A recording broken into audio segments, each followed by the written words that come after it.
Hello everyone and welcome to the teardown video for the Vital Bracelet Digivice V. Now, if you guys are familiar with this product, then you'll know that it's awfully similar to the original Vital Bracelet, and I suspect the teardown is going to be pretty similar. So, to make things a little more interesting, we're going to go ahead and do this live, but we're also going to talk about a lot of the common troubleshooting issues and things to consider when working on your Vital Bracelet. So hopefully this will be a little bit more useful for everybody, whether you're brand new to Vital Bracelets or you've had one for a while. I'm hoping this will just be a general guide for everyone to follow along with. So we're also, while I open this guy up here, we're also going to briefly answer a couple of questions with whether or not this fits with my Vital Watch mod. I don't want to get too much in depth with that because that's not really the intent of this video. I kind of want to keep it just Vital Bracelet specific. So we got the little Gamamon dim. This is also not a review or an unboxing video. Cute. This feels really thin. Does it always feel? I don't know. Whatever. Not the point. We've got the really sweet navy versus memory. This is actually my favorite part of the whole thing. And then of course we've got the Digivice V itself. I'm gonna remove all the packaging real quick. Right off the bat, it feels remarkably similar to the stock Vital Bracelet. The buttons feel ever so slightly better. And actually, I don't even think the buttons feel better necessarily. Maybe it's just the plastic isn't as recessed. Everything else looks to be identical. Why is this black? Okay. Well, this looks to be pretty much the same as well. Okay, so let's go ahead and get right into it. There are two Phillips head screws right over here to remove the wristbands.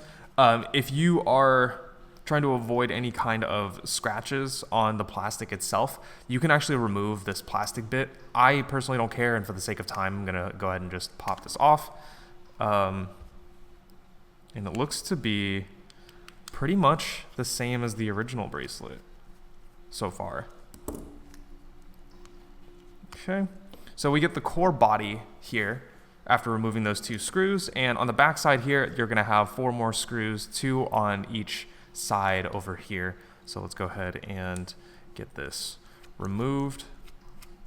And I do want to note as well, when you're removing these screws, do be careful because these are actually held in just by a thin bit of plastic. It is possible for you to destroy the plastic housing of the Vital Bracelet shell, specifically this section here. I'll actually open it up here in a moment.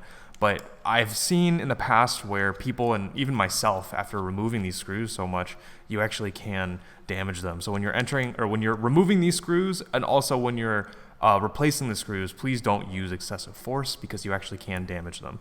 So we got these 4 screws here. We're gonna go ahead and get these out of the way for a moment. And then we're gonna go ahead and remove the little rubber silicone housing for the micro USB port. It's still micro USB. And then of course, we're gonna go ahead and take out the dim cover. Actually, before I do anything else, one thing I was really curious about was the screen, because they claimed that the screen is improved, and it looks exactly the same. I wasn't expecting any actual improvement, but it's interesting to note. One thing about the screens, and we'll talk about this a little bit more later, I haven't opened this one yet, is that they're actually slightly different color grades on the screens. So if I go to my where's my other Vital Bracelet? This one? Yeah. If I go to this guy here and turn this on. Sorry, I'm doing some testing right now. Oh, is it already on? One thing I wanted to note. Oh, my battery is dead. I can't show you. One thing I wanted to note, and it's not majorly important, is that the color accuracy on some of the older Vital Bracelets is actually slightly different. It's a little bit less blue than some of the other bracelets. All of the screens are compatible with one another, and it doesn't really matter, but just something very interesting that I found that I wanted to share. So let's go ahead, power this guy back off, and get right into it. So we're gonna go ahead and butterfly this open. When you do remove this part, it should be that there is, yep, the screen is still here, and then the little plastic part for the buttons comes right off. If we look at the plastic for the buttons, we can see that they are very similar, but I think they're actually slightly bigger. It looks like there's a tiny bit more of a bump up here, but that might be why the buttons feel a bit better. You have more real estate to click the buttons themselves. I still don't love this design overall, but that's okay. This looks to be pretty much the same with the exception of the logo on front. For people asking how to remove this little plastic bit, what you can do is you can take a little paper clip, or you can take like a SIM card removal tool, and you can poke this out. So there's a tiny bit of silicone rubber here. It's like shaped like an arrow. You can actually just poke it out with a paper clip, and then you can just reinsert it back in with your finger. So if you guys want to do that and, you know, kind of match the colors or even mix them up, you can definitely do that. With the screen here and the rest of the body, I'm just curious. I'm actually going to see if the screen just comes off like it usually does. And it seems like it does. Also, if I break something live, it's just going to be what it is. Yep. Okay, so this comes off. The internals here look to be pretty much the same so far. We'll talk more about the internals after we get everything removed. There are 2 screws up here that which you're going to go ahead and take out as well. So let's go ahead and do these. And these 2 screws are different than the 4 screws on the external.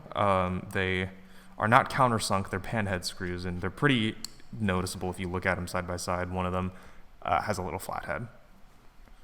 So we're going to get those out of the way. And then from here, we should be able to butterfly it now. Oh, I'm pulling it the wrong way. Yeah, so from the micro USB port here, you're able to butterfly this open, and then we can see the heart rate sensor, and then we can see the speaker as well. Now, this is the scariest part with the Vital Bracelet for anyone who hasn't messed with this before. The speaker, the way that it's glued is you have this tiny little buzzer speaker. I think it's called like a piezo speaker. It's 12 millimeters, by the way, if anybody wants to replace this. So 12 millimeter piezo. I think I found a link a few days ago. I'll try to post it if I remember.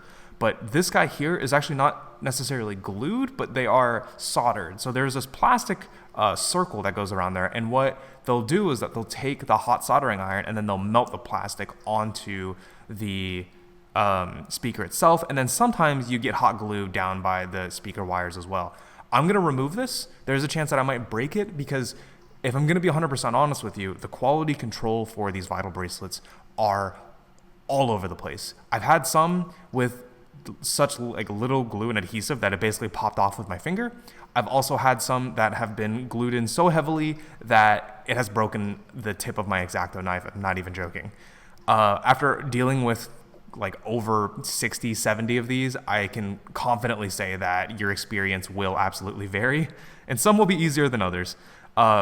Because this is my own personal Vital Bracelet, I don't necessarily care about the sound. I never use it, so we will remove this just so you can kind of see what that looks like.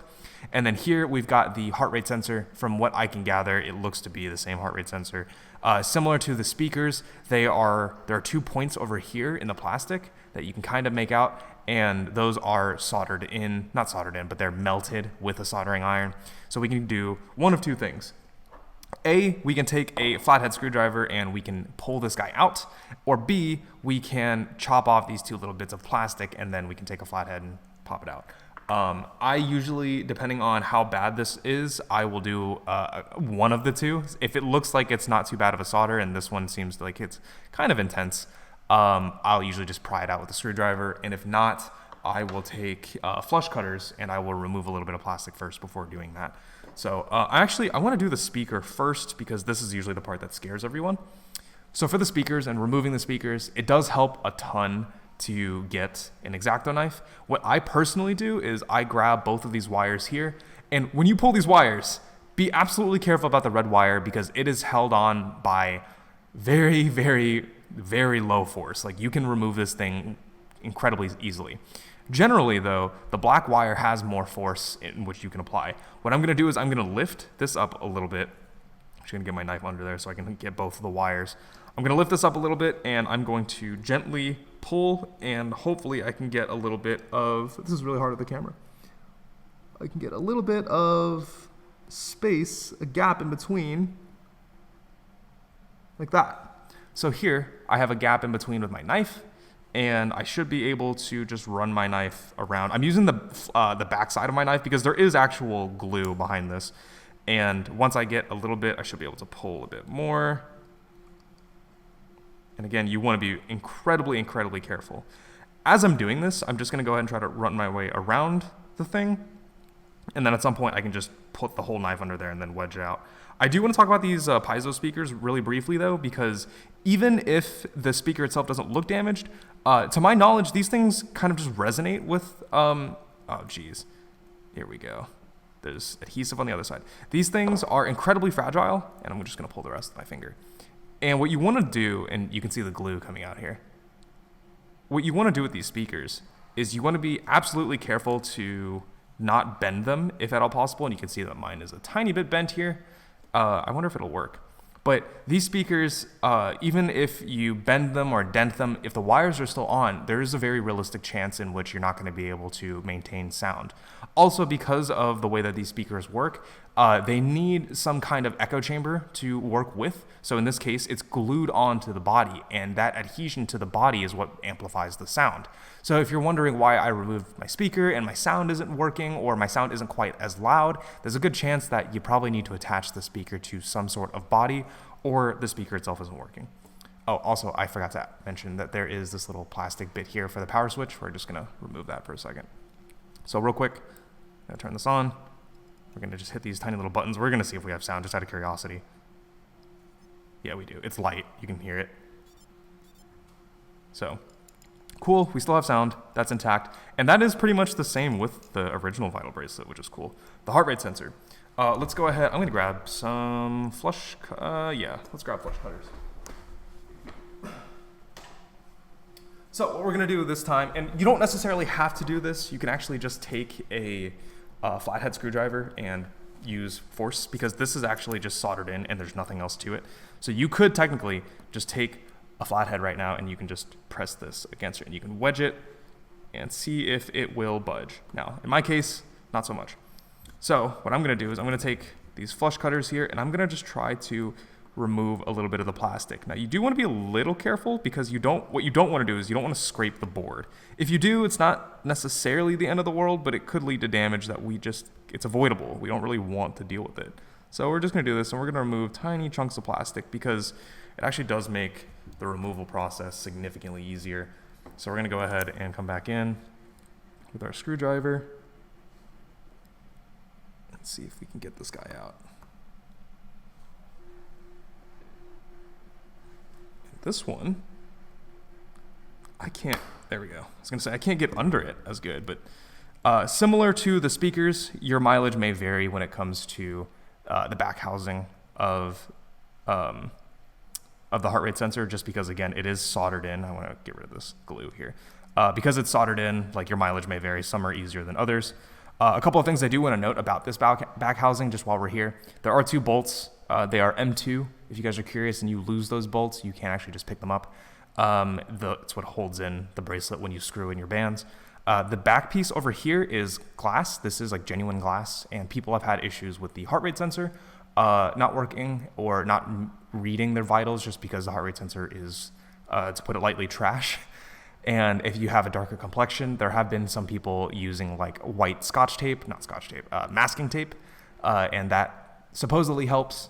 Some people have also reported that my own watch shell, the back piece here, does help. It's not an advertisement, so I don't mean for this to be a plug or anything like that. But just knowing that if you have something lighter on here, it does occasionally help with your readings. The Vital Bracelet V, or whatever it's called, Digivice V, may be a little different, but just given the way that the sensor looks, I would assume it's probably the same. I haven't really had reading issues that much myself, so I can't really speak more on that. A couple of other things with this back shell. This black plastic piece here is actually its own separate piece. So this can be fully removed and resealed back on with glue. So just a heads up, if you do manage to pull that out and you wanted to keep it, you can just glue it back on. But that's the end of that. Now we get to the Vital Bracelet itself. And I gotta say, so far, it looks to be pretty much identical. So what we're gonna do is we're gonna go ahead and just butterfly everything open.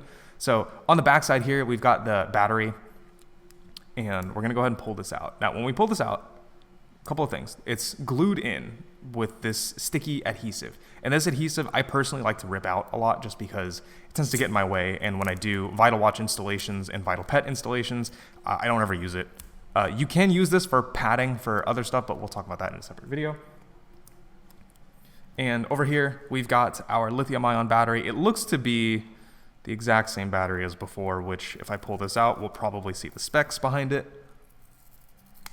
And we can see here that this is a 160 milliamp hour battery, 3.7 watts, just your typical 160 milliamp hour lithium ion battery. So no changes there. That's pretty much identical. And if you want to solder in your own replacement batteries, you absolutely can do that, especially if it is just a lithium ion battery. If you look over here, you will see that this little square bracket right there, oops, where's my camera? This little square piece over here is where the red wire goes, the positive, and then over here there's a circular bit. That's where the through hole for the negative or ground would go. So if you guys know anything about soldering, they're actually just simple through holes. It's very easy to do. Even if you have minimal soldering experience, you actually can replace this relatively easily. From here, we've got a couple of other stuff. We've got the power switch, pretty simple. I do want to talk about some of the other stuff going on here. Oh, we've also got this plastic piece. So this is housed right here whenever you remove the battery.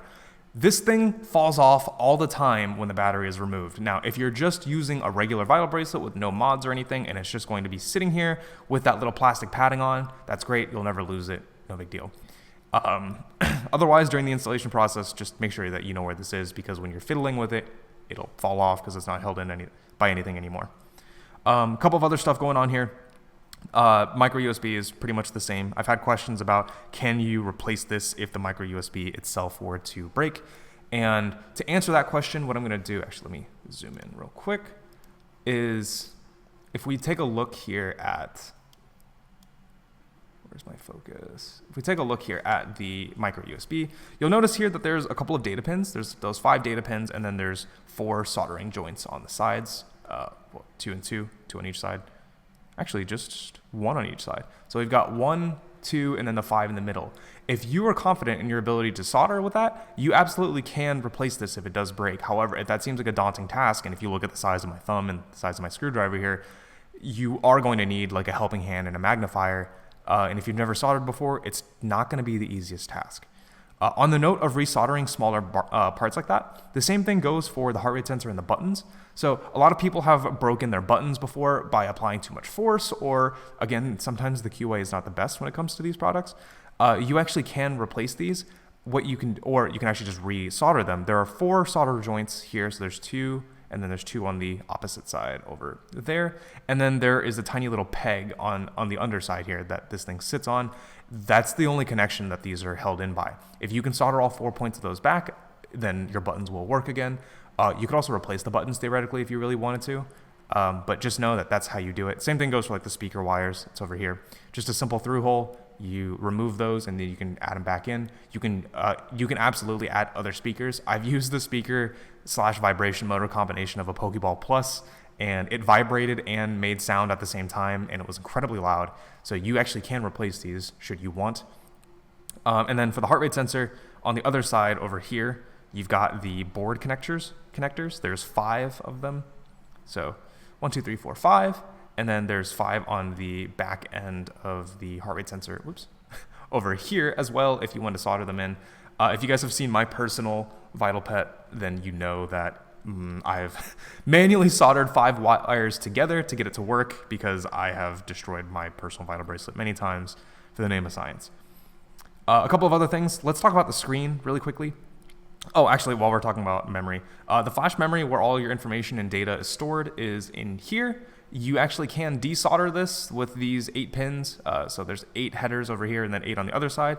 You can desolder this and resolder it onto another Vital Bracelet to get it to work. I don't think it's going to work from Digivice V to a regular Vital Bracelet, but from regular to regular and V to V, you actually can do that if for whatever reason your Vital Bracelet suffers a catastrophic event and you want to save your data on there, then you can do that. But I mean, honestly, you could just, if your Digimon are backed up in the app, you can just buy another bracelet. It may be not worth the trouble. So let's talk about the screen. With the screen, it is held in by 2 things. You've got the NFC tag on the front over here, and if you look on the underside here, let me go ahead and do this. If you look on the underside, you'll see these 2 giant solder contacts by my thumb. That's where the NFC is soldered onto. You can actually just solder those pieces back on. And then on the other side, you've got the ribbon cable with the screen itself, and here you'll see the ribbon cable. I want to talk about the ribbon cable and the screen here momentarily, but before we do that, let's go ahead and talk about the NFC tag. Now this thing actually comes off relatively easy for the most part. You can actually just kind of peel away at it once you find a decent point to like rip at. Actually, just gonna grab this with my fingernail here. Yeah, there we go. So like so. Once this thing starts peeling, it's basically just a sticker. You don't want to be too rough with it because there are metal contacts and you want to make sure that your NFC still works. But this actually just peels off relatively simply. Again, just make sure that when you're peeling, you're using even pressure so you don't damage any parts. And then you can see that there's adhesive on the backside here, which we're just going to go ahead and disregard. There's also this little translucent spacer.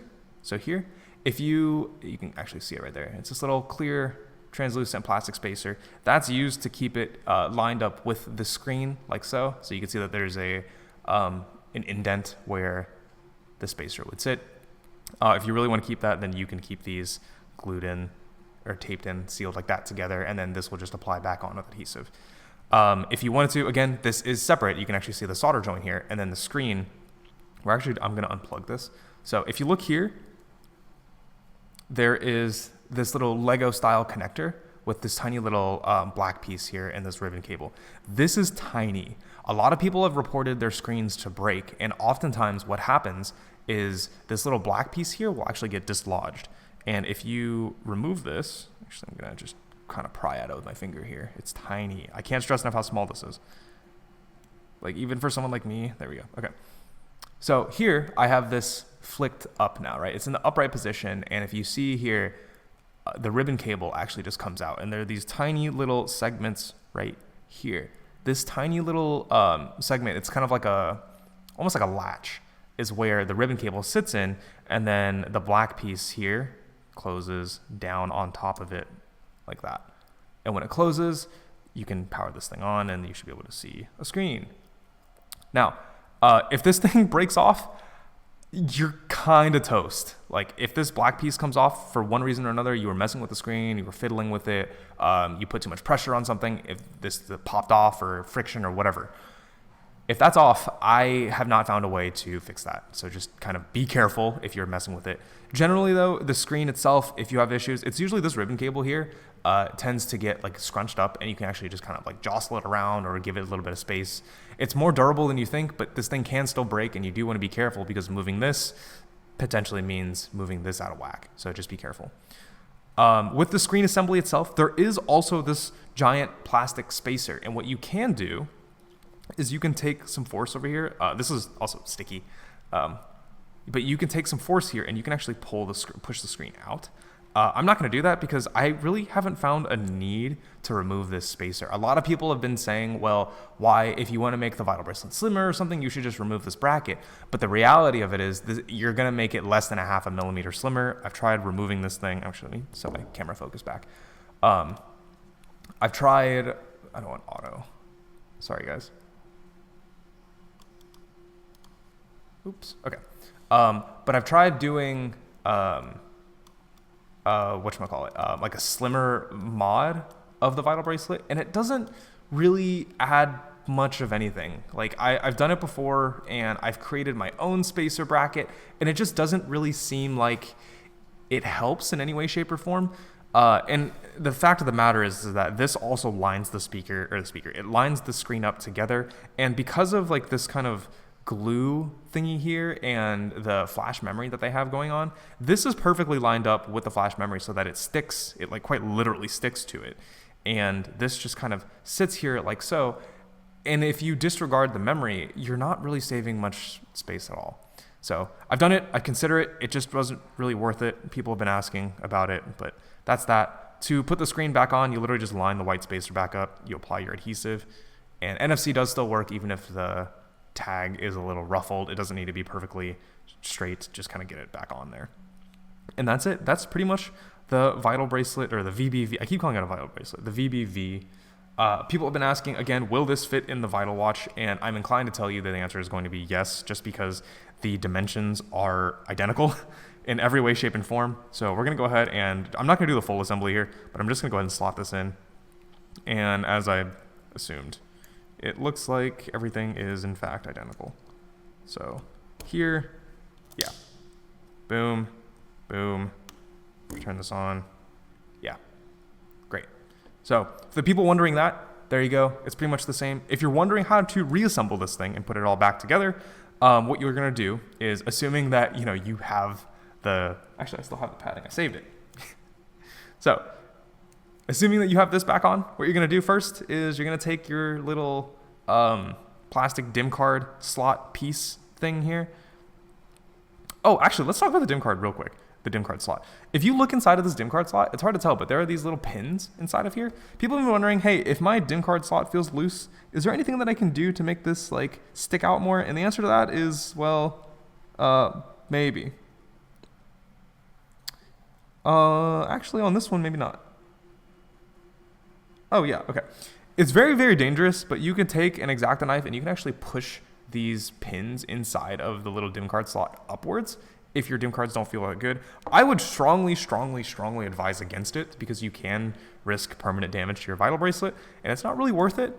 But that question has come up like once or twice, and for that 1 or 2 people who want to know, it's there. Again, I don't really recommend it. Okay, anyways, back to the reassembly. We're going to go ahead and put this little plastic piece back on over here with the DIM card, and we're going to go ahead and put the battery back here where it seats right on top, so it's like this little sandwich. From there, you are just going to you're going to take your back housing. Let me move my watch out of the way. And these 2 pieces are going to slot in their spots respectively. It's going to then sit here, and then you're just going to apply the rest of it. Now, personally, I'm not going to do this because I'm actually going to be using this Vital Bracelet for testing and for other mods. And if you guys are like familiar with like my Vital Pet and stuff, I'll be throwing it in here and then running a couple of other tests. So with that, I believe that's everything. I've answered pretty much every major question that everyone has ever asked me in regards to repairing your Vital Bracelets. Hopefully that will help a little bit. If you guys have any questions about anything else, please let me know. I've got some interesting stuff kind of going on in the pipeline here. I don't want to clog up this video because it tends to be a good reference video. But yeah, I think that's it. I don't have an outro for this. Yeah, if you want to know more about like what I'm doing and some of the other projects that I'm currently doing right now, I have a lot of stuff going on. I strongly recommend that you check out my Twitter for more information, or just the rest of my channel. You'll see more updates. I just got a community page open. And yeah, thank you guys for everyone who has supported everything that I've done. It's been incredibly fun doing stuff like this, and I can't wait to see what's next. So hopefully I've been some help. I'll talk to you guys later. Peace.